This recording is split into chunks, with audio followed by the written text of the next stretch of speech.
Season you some show and inspire. Pick up yourself and go.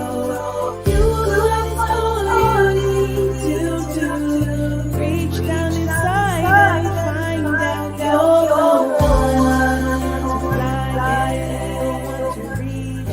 You can do all things, just choose. Blessings, blessings, blessings to you. Come on in, come on in. Please, I am going to ask you to please like, share, tag, comment, and subscribe. We are going to continue this week celebrating National Foster Care Month with our co-host, author Black Diamond. Black Diamond is an international speaker.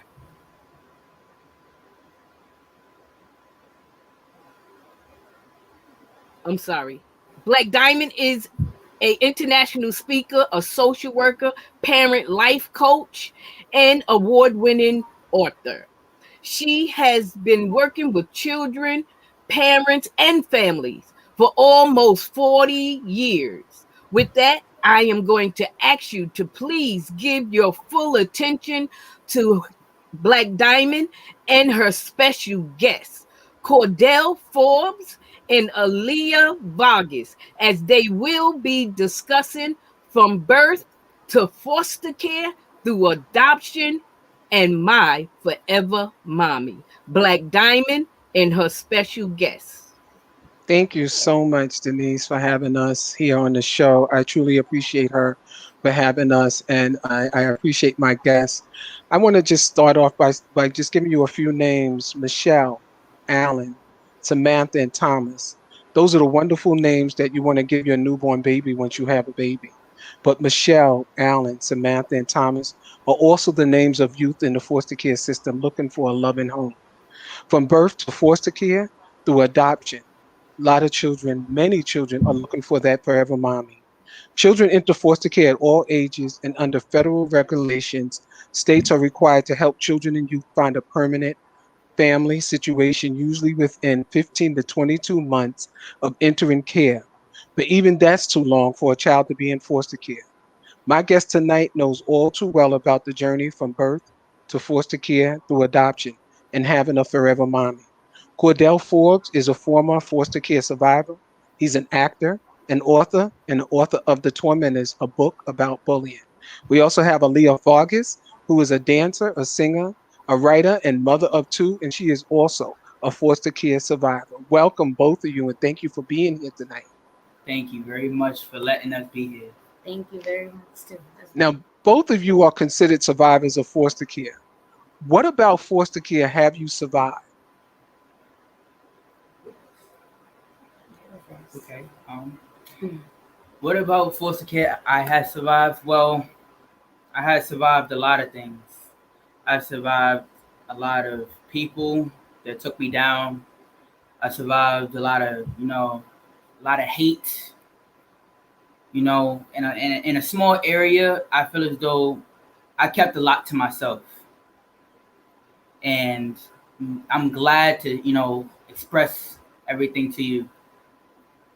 Aaliyah, what have you survived and about foster care? What have you have gone through? Tell us some of the things that's been going on with you when you were in foster care. Well, when I was in foster care, I actually went through a bad experience with one of the foster care husbands because, thank God it didn't get further than what it was, but he used to look at me in a type of way when I was young because I had a little body. So, I survived, a lot of, he used to put hands on me. He used to put his hands on me. Basically, I was sexually abused when I was 13. I don't really talk about it because I try not to remember, but it's something that I survived and went through. Also, when I was in foster care, I didn't get good treatment to the people because I wasn't their biological child.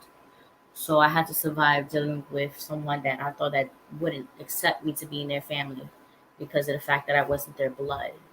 So I just dealt with hatred as well. Like as he said, I had to go through a lot of bullying as well, because of my nose or my height or anything like that. So I just overcome hatred and I've just learned to just become a positive role model because even the haters that hate me, it just made me stronger at the end of the day. I'm so sorry that you had to go through that. Even though they are outside of the range of unusual human experiences, traumatic events are common even among children.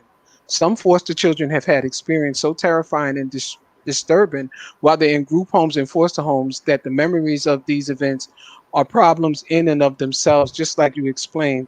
Aaliyah, since foster children are as young as toddler age and as old as a college age student, the length of time a foster child stays in the system depends on various factors. However, on average, a child typically stays with their foster family for about 13 months. How long were you in foster care before you either aged out or either you left foster care? Actually, I was in foster care for going on 2 years. The first time I went to foster care, I was actually 12 and a half years old, meaning, after New Year's happened, going into March, I was already 12, turning 13. So by the time I was 13 years old, hitting 14, that's when I had left, going into 14 years old, because that's when I had gotten out of foster care because my grandmother took me out. And that's when I started living with her at 14 and a half, going on 15 years old. And ever So since you then, I've came been in as an older child, because a lot of times children come in as really babies. younger. Yeah, so you came in as an older child. Really. Cordell, I see a lot of children entering foster care. Many of them are from sibling groups. Do you believe siblings should be placed together or separated because they're hard to place? Well, I believe they should be placed together because one thing you should not take away from anybody is their sibling, if that is their sibling. They need to, create a bond with them, show them whatever it is, you know. I feel as though because I went through that experience with my siblings and I didn't know none of my siblings at all. And when I was told I wasn't the only child, it was actually it stunned me. It shocked me because it was like, wow, I'm not the only one out there. And then I got siblings that look just like me, and it makes me happy because I know I got some type of blood that's out there that's me. You know, I can share some type of bond with, and I'm happy. I got to meet my siblings. So were you reunited with them? How did that work out for you? Where did you just see them and that was it? Where you got to meet them, or what happened? No, no, no. I got them. I got to see them, and I lived with them. It was a lot. It was a special lady that took us in. She really, that lady, what she did when she brought me and my siblings in, you know, it makes me cry because I'm actually happy that this lady did her best to give, that bond for us. Aaliyah, what are some of the what is the total number of placements you had during the time that you were in foster care? Because I know you said you came in at 12, but did you just have that one placement, or were you in many different placements? I was placed 3 times. The first time I told you was because I was sexually abused. So I asked one of the workers I was in foster care to change my house because I told him what happened, what was going on. I got tired of him hitting me and sexually touching me in a certain way. And then the second time I had left was the second time they had put me in a different placement home was because I was being disrespectful and I just didn't like the family and I just didn't feel at home. So I used to just be really disrespectful, and the lady just couldn't handle me. So that's when I was in my last foster care. It was a little more calmer, but I was a little more happy because that's when I got a call back finding out from when I didn't get a call back, but my foster mother at the time got a call back stating that my grandmother was coming to get me. So I was able to leave and go home. That's great. I'm hoping that this was reported as far as this foster home that you was in. They didn't just remove you and reported it, because They had sometimes to give they that had to give information to the reporters and let them know. They had to basically do the whole process to make sure that I was out the system. Okay, okay. According to Psychology Today, an article, official statistics show as many as 28% of kids are abused while in the foster care system. However, official statistics may be severely underestimating the problems, since foster kids are often conditioned and they're told not to speak up about their abuse. Did that ever happen with you, where you were told not to say anything by the foster parent? Yes. Wow. He made a threat stating that if I were to say anything, that he would hurt me and my family, even my mother. That I didn't know about, and my father. Wow. These are some of the things that bring children into care when they're being abused at home and they're told not to say anything because they were touched, I'll say, by someone, whether it's a relative or a friend or a neighbor or whoever the case may be, and they're told not to say anything. They're brought in care, and it's unfortunate that you go into care in a place where you're supposed to be protected, and the same thing happens to you. So I truly am appreciative of you sharing this with us, and I'm hoping that this person is no longer a foster parent, and the agency that was servicing this person was able to make that report. Cordell, when did you start thinking about life after foster care, and what were you thinking was going to happen once you left care? I started to think about life after foster care after I got adopted again by this wonderful woman.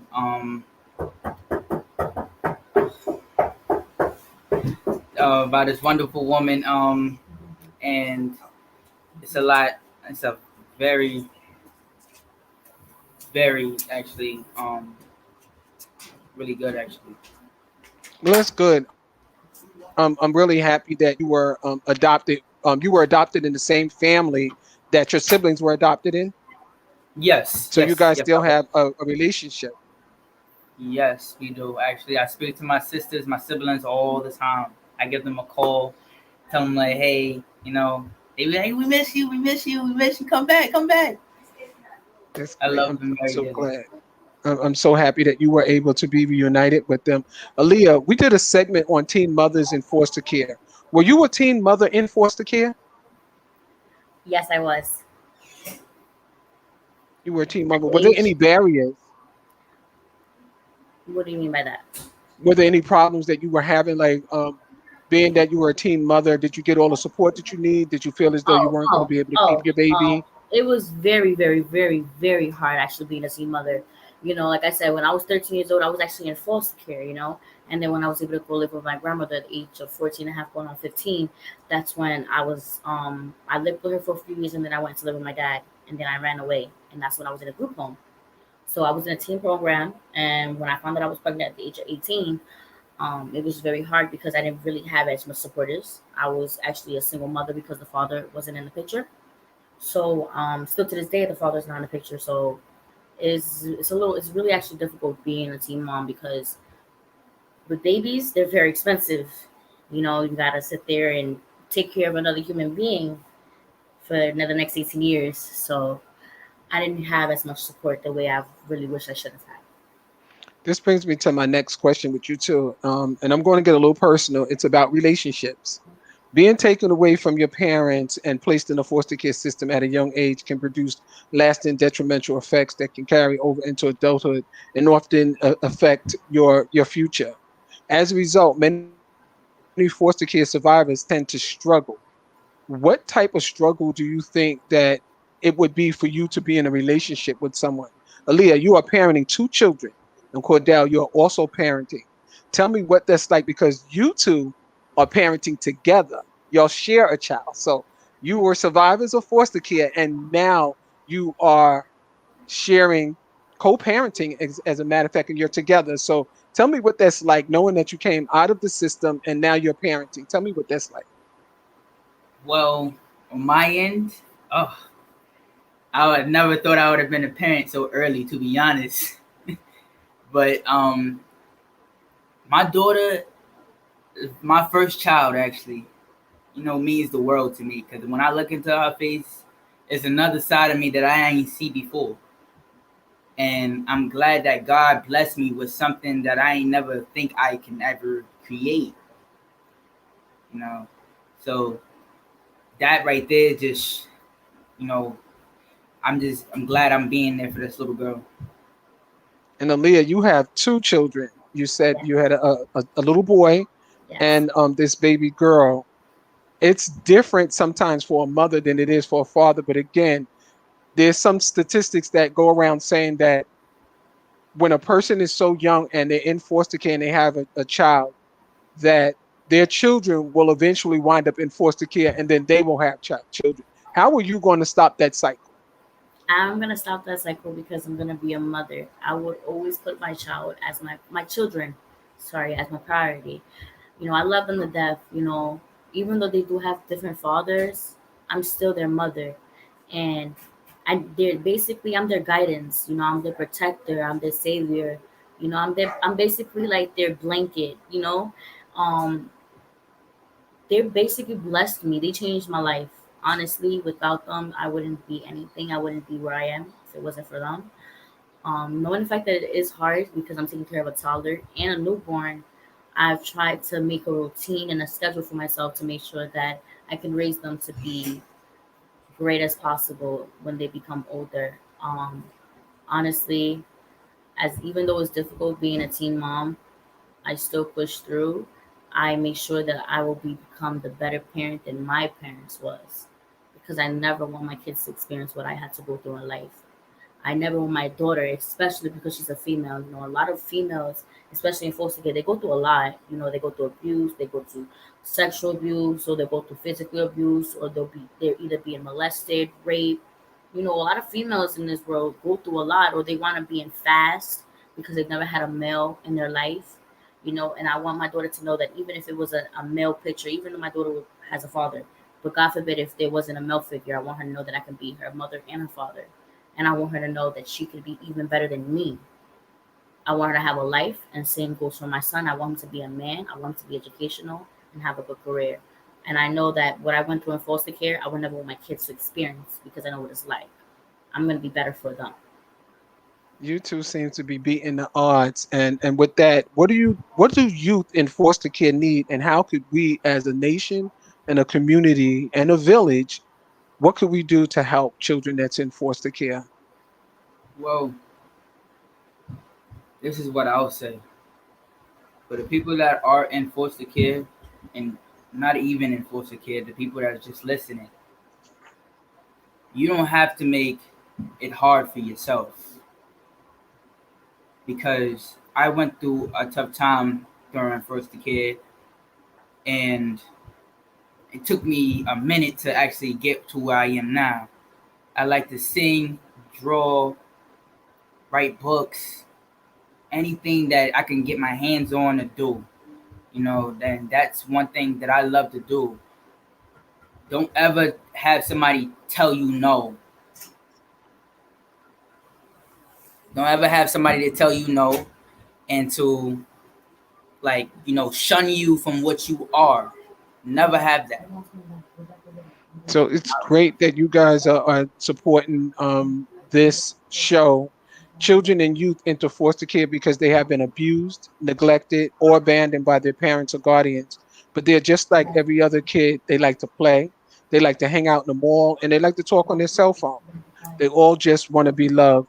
To learn more about becoming a foster or adoptive parent, contact your local Department of Social Services or Adopt Us Kids or the National Foster Care and Adoption Directory search.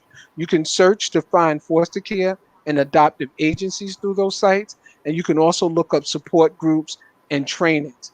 It is so very important for children to feel wanted and to feel loved.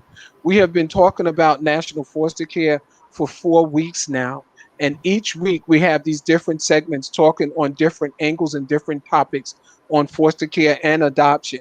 And in your case, Cordell, you mentioned that you were adopted and your siblings have also been adopted. It's very important for siblings to stay together. We would love for them to stay together, but sometimes they're hard to place because it's more than one child, and people feel as though they cannot afford to keep more than one child in their home. But it is so very important to keep these families together, to keep these siblings together. They've already been traumatized by being pulled from their families' homes. Not to say that they should stay in an abusive home where they was been have been abused and neglected, but to keep them together and then not to separate them, it's very important to keep them together. And I can speak on that because I know this group right here, these two personally. And I say that because Cordell is not just a guest on here. He is my foster child. He has been with me for what, since you were 10.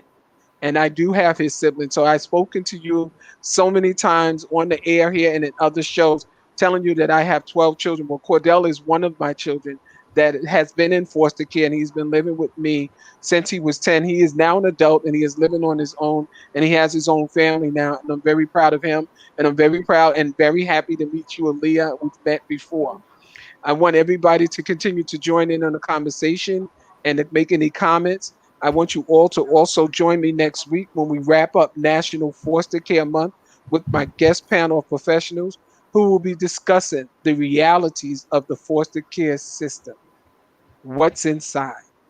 Got a feeling there's some secrets, there's some things that we're not learning, that we don't know, and that maybe we should know. It does take a village, and it starts with the foster care agencies, with the local departments of social services. They're bringing these children in, and they should be if these children are abused and neglected. But it's more to meet the eye. There's several agencies, as these two have spelled out, told you that they were being abused and neglected in some of them, and it happens. We just want you to be safe. We want all our foster children who are in these homes and in these organizations to be safe. So we're asking you to tune in next week so we can find out the realities of the foster care system and what is inside the foster care system. Again, I thank you both for joining the show and to give us a little bit of insight of what it's like to be a couple at this point and survive the foster care system. I appreciate you both. Is there anything that you would like to say to anyone? Well, me, for the guys and girls that's out there looking for a place or a home, you're going to find one. You have a family out there that's looking for you. Don't ever give up. And that's from experience because you mentioned earlier, and I was part of that journey with you, that you were in foster care and you were told that you were the only child and that you didn't have any siblings at all and you were about to be adopted. But you did have a family because you're my nephew. And they didn't tell me that you were in care. They didn't even tell me you existed. And I had your siblings. So when I found your younger sister, that's when I did a little bit more searching and I was able to find you. And it was a surprise for you to see me and me to see you. And that was a tearful moment because I didn't know you even existed. You didn't know you had siblings. You were, a matter of fact, you were told that your mother was deceased. His mother was not deceased. His mother was alive. But that's what he said that he was told, that he was the only child and he was deceased. Well, Cordell is not the only child. He is now has siblings of 12. Some of them are biological and some of them are my children who are now his brother and sister as well. So I have 6 boys and 6 girls. Cordell, I don't even remember what number you are right now. I don't remember what number, but you're one of my children. And I truly appreciate you coming on and giving us a little bit of insight and letting other people know what it was like for you in the foster care system and surviving foster care. Again, Aaliyah, thank you so much for joining us and for giving us a little bit of insight. We are also doing a fundraiser with togetherwerise.org/fundraise /Family Matters 2 Sweet Cases. We are donating to Together We Rise for sweet cases for children who are walking around with trash bags. They have their personal belongings inside of trash bags. And I know that all too well because I did the trash bag challenge and I also had my personal belongings in a trash bag to see what it was like, to see how society was going to accept me. So we're asking you to donate. The information was across the screen. And again, it's really for a needy cause. We want to get these sweet cases over to these children so they won't be able to walk around with their personal belongings inside of trash bags. So again, thank you. Thank you so much for joining us. Thank you. Thank you. Have a nice day.